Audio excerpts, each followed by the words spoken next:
Welcome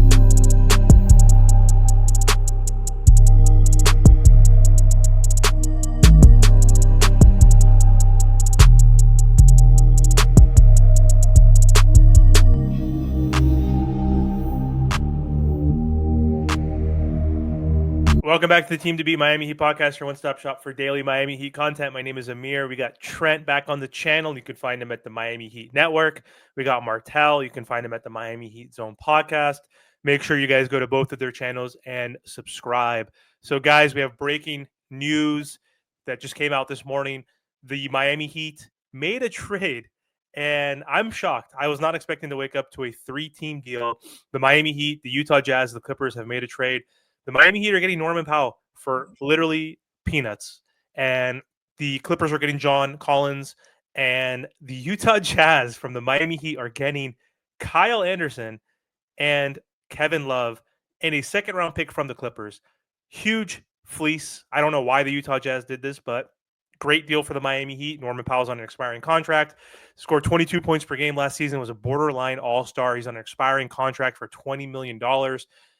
I'm excited for this, but we have one extra roster spot open now. So I think more moves could be coming because why else would it be in a luxury tax for Norman Powell? So, Trent, what are your thoughts on this trade overall? I'm excited, man. I've been preaching pretty much on my channel. Listen, man, I just want something different. We've been running it back for like 20. It just seems like several years in a row, and it just was just draining and defeating to me personally as a Miami Heat fan. And so now that we got an elite scorer that can come off the bench, I don't know if you guys probably watch the Clippers a lot because I know they're in the West Coast, so their games are kind of late. They're around the 10:30-ish.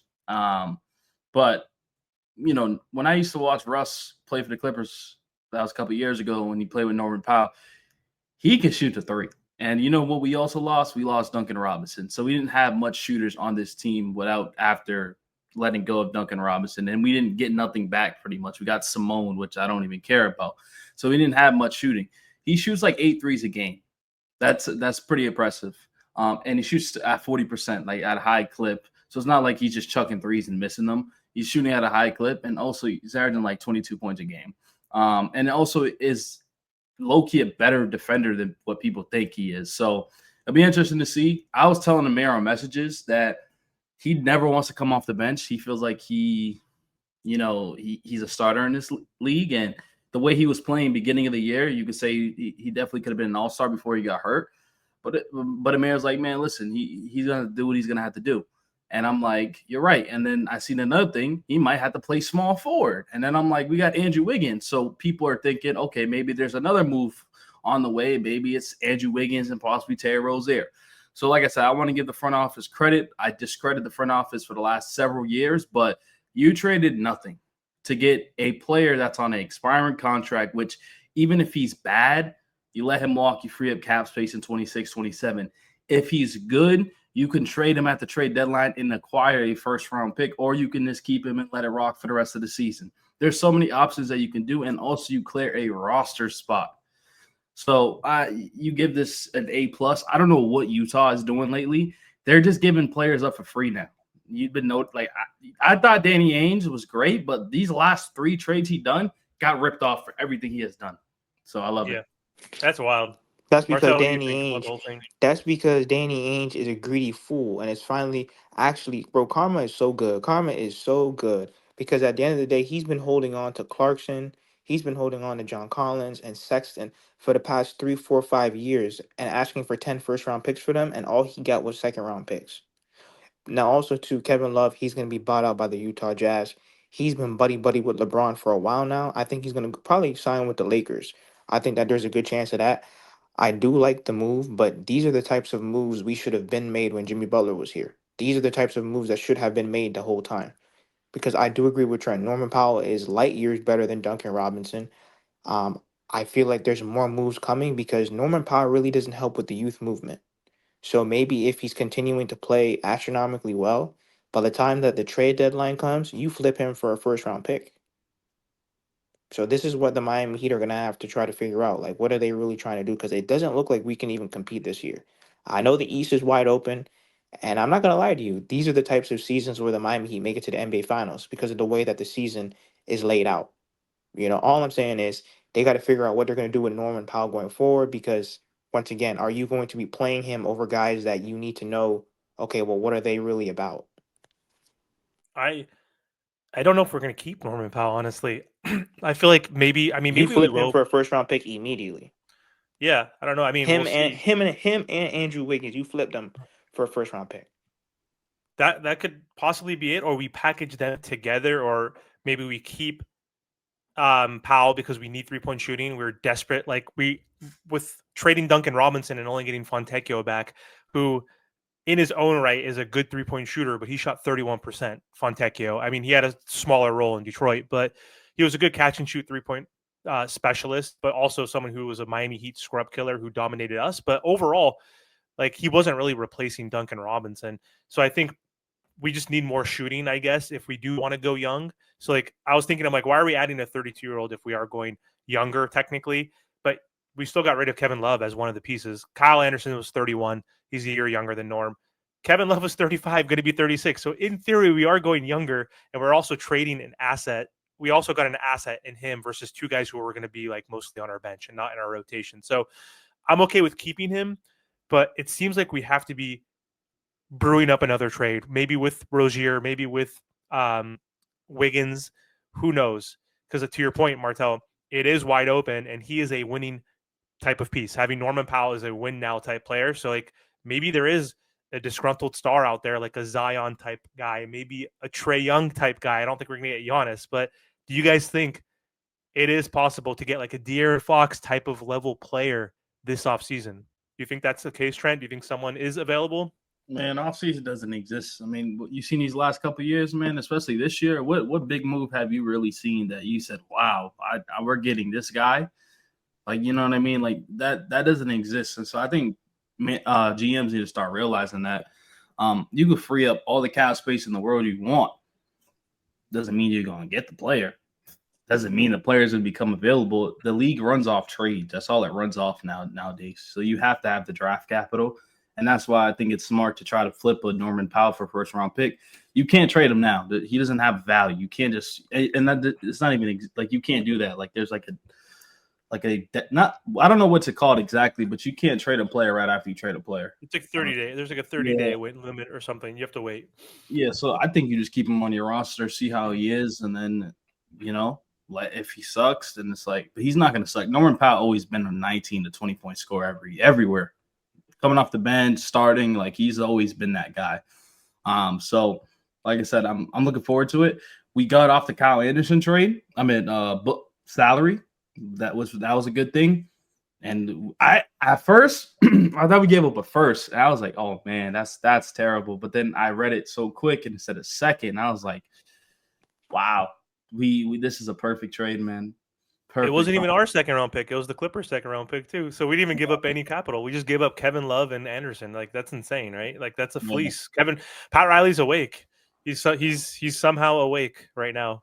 But yeah, what do you think we need for that last spot though? Like let's say we don't do a trade, but like we still can sign a free agent. Do we like is there a big out there that makes sense? Like we got Davion and we have another Norman Powell is technically a combo guard, right? So like I think we need a big now, especially giving up Kyle Anderson was a small ball 5 power forward. Kevin Love was our backup power forward. So anybody we can add, like a Valanciunas type of player that might be available. I don't know. I think that's one thing we need to plug up.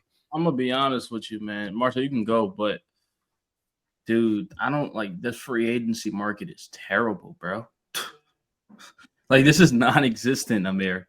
Like you look at the centers, it's just like what is left? What is left? Honestly, I haven't checked. Nothing good. Yeah, there's literally nothing good. You have to make a trade for that. Yeah.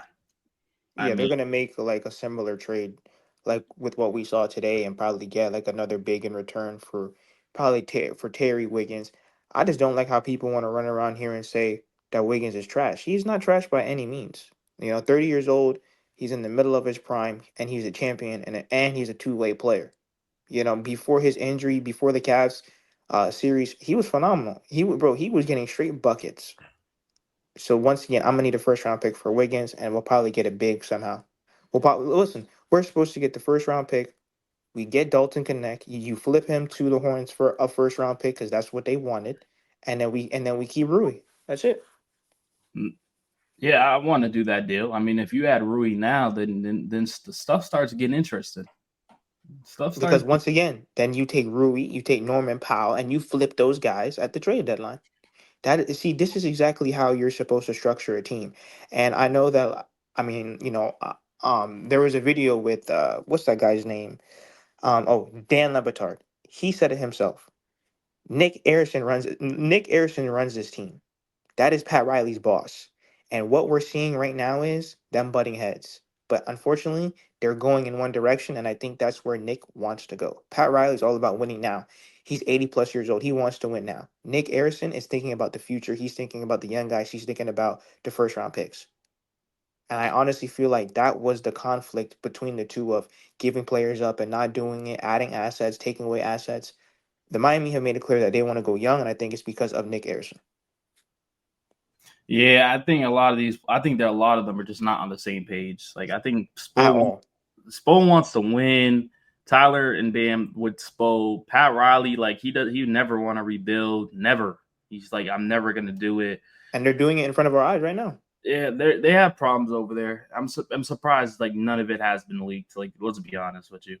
But I've been saying this for a while. Even when they had conversations with Bradley Beal, you're trying to go into this youth movement, but adding Bradley Beal would take minutes away from KJ. So why was we trying to go after Bradley Beal, right? Now you add Norman Powell. It's probably still going to take somewhat minutes away from KJ. But what if, this is more like a joke, but not really, what if they seen KJ struggling so bad, they're like, yeah, no, he's not even ready for year one. We got to make a move. Wouldn't surprise me. Pat Riley, I told you, wants to win now. They don't trust rookies often, right? Who knows? I mean, that could be it. Hey, but what do you think about the Heat revisiting Wiggins now and using Norm possibly as ammo for getting Kuminga now? Because did I say Wiggins? I meant to say Kuminga. Because the Sacramento Kings are the ones that seem more desperate to get Kuminga, right? But there's like a report yesterday saying that they're not even close. So do you see a world now, though, where maybe we do trade Wiggins? Because Golden State does like Wiggins. They didn't really want to give him up, even in the Jimmy Butler trade. But giving up Wiggins for Kuminga, and maybe we can keep Powell, and that way we have more shooting, because that's a clunky fit with Tyler, Bam, and Wiggins, or Kuminga, excuse me. So maybe that's why we got Powell, is to put more firepower around that. Do you see that as a possibility, us revisiting Kuminga still this offseason? Well, Kuminga will never go to the Kings because they already said it. The Golden State Warriors and the Kings, they have a rivalry. They will never send anyone. Most people, they never stay within the same conference, ever. Unless you're like these like random scrub players. So I do not see Kuminga. He's not going to go anywhere in the West because if he hits as a player at 22 years old, he's going to terrorize the Golden State Warriors for the next 5 to 8 years, and they don't want that. Yeah, do you think we get him though? Do you think we use Wiggins or Powell in the Kuminga trade? It just comes down to what he wants because he's the one talking about he wants 30 mil per. We don't even want to give that to Tyler right now. So how are we going to give it to a guy who's 22 years old? Listen, if the Golden State Warriors don't want to pay you, if the Golden State Warriors don't believe in you, you're going to get a prove it deal. He said out of his own mouth, he needs to prove himself to the NBA, and he is right. He needs to be quiet, take the prove it deal. He's only 22 years old. He has plenty of time. Take the prove it deal and go ball out and stop running your mouth. That's what old school players used to do back in the day, right?